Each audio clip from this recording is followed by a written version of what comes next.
The Moxie Cinema provides a new selection of movies each month, and Mike Stevens joins me now. Mike, how are you? I am fantastic. Thank you for having me. Well, thanks for being here. Always excited for the new movies that are showing each month. And there's three films plus a kind of festival screening that we want to talk about today. So the first up is called You Hurt My Feelings. Tell me about this one. So this is Julia Louis-Dreyfus from Seinfeld fame. She's starring in it. It's a new film from Nicole Hofstetter, who is a fantastic comedy writer. It's a comedy about a novelist. Julia Louis-Dreyfus is a novelist, and she happens to overhear her husband talking about her new novel, giving an honest reaction that is not favorable. Oh, no. And so that little small plot point becomes this reason to explore people's long-term relationships, trust, creativeness, and just a really great intimate look at people's lives and how they managed to live together for such a long time. Yeah, I was going to ask that. Do you think that viewers will find some relatability from what they're seeing on screen? Oh yeah, even though we're not all novelists. Sure. It does open up like, what does my wife really think of me?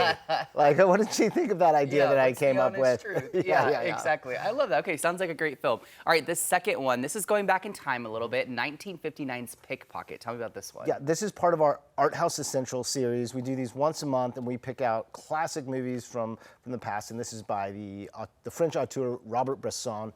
Just a fantastic, very small, 76-minute movie that is a portrait of a pickpocket, a Parisian pickpocket who is compelled to steal from people and yet is having this rising fear of being caught.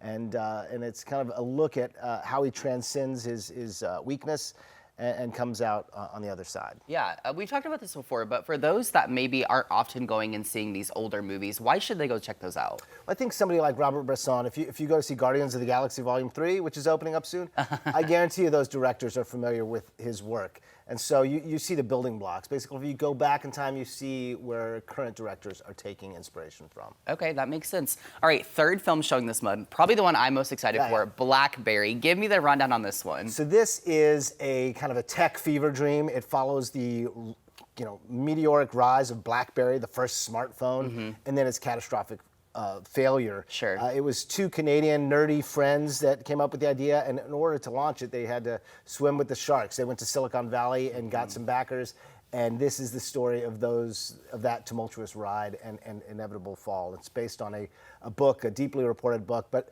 it's really like an uncanny, very fun, kinetic, nerve-rattling movie that is of the recent past. It's kind of, that's not very long ago, and the world's changed a lot, but it's a fun film. Yeah, I love these films that kind of cover the successes and failures of these widely known businesses. So how would you say this film compares to something like The Social Network or even like all the stuff they've done on like WeWork? Actually, frequently it is compared to The Social Network. That kind of like the way David Fincher had like this dialogue-heavy movie that's more about people's relationships as they built what became Facebook.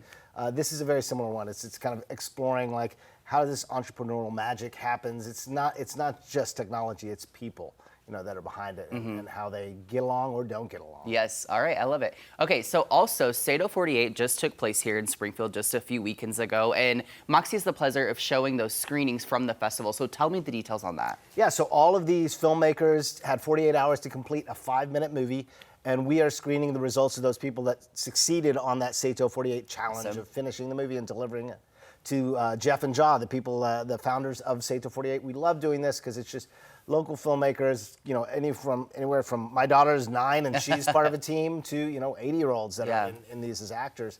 So just a fun weekend of seeing what kind of films are coming, what's bubbling in people's minds locally, and also just applauding their success that they finished this challenge. Yes, yes. Now tell me what days those are showing at the Moxie. It starts Thursday and it goes through Sunday, and they are in blocks of 7 films, 6 to 7 films that are each 5 minutes.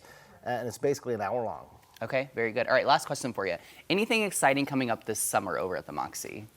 Oh God, we have a very fun series called the Edge of Your Seat series. We are going to be buying some new seats. We're doing a fundraiser right now, and this is everything from Gaslight in 1944, Alfred Hitchcock's Strangers on a Train, to something more current like Prisoners, which is a Denis Villeneuve film from 2013, and 9 films. All just like intense thrillers, whether psychological or something a little bit more visceral, but just really looking forward to those. Those Yeah. should be a lot of fun. Okay, I'm excited. That gets me excited for summer in a whole different way. All right, Mike, if people want more information from Moxie, tell them how they can get that. They can always go to moxiecinema.com. All right, easy as can be. All right, for all of our viewers, you have to go out and check a film that you would not normally see over at the Moxie. Thanks, Mike. Thank you.